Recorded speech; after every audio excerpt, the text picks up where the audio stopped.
Right now in 2025, I would say the Writers Federation's slogan is creating community through words. And so everything that we do is designed to help writers across the province connect. We all met in my living room and we discussed this. And my living room, because I live in Fredericton, which, as you know, is the center of the universe. So, of course, it had to be my living room. But uh, yes, and we discussed it and we discussed how we would do it. In the meantime, we've all looked at other places, Nova Scotia well, Saskatchewan was the first place to have such an organization. And one of the things we decided uh, was that we would make everybody eligible. Everybody would be welcome. I can remember my first trip to Fredericton to the Maritime Writers Workshop, Nancy, and going with a little file folder, and I had, I think, 3 poems in it. And Fred Cogswell was so kind to me. I couldn't believe it.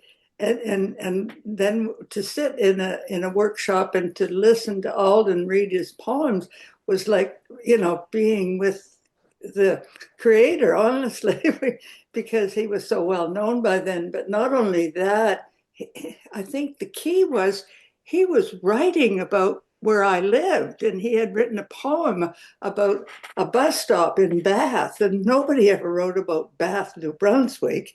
And I was thrilled to know that you could write about where you lived.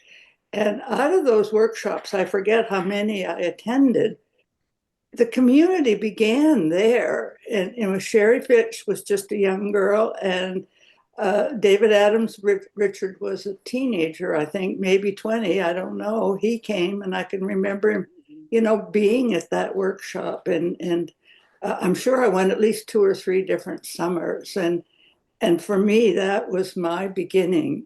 And then when the opportunity came to join the group, to create the federation, I was all for it, because it was just, to me, the vehicle to do what I believed in so strongly, which was that we need our story told, and we need our local stories told.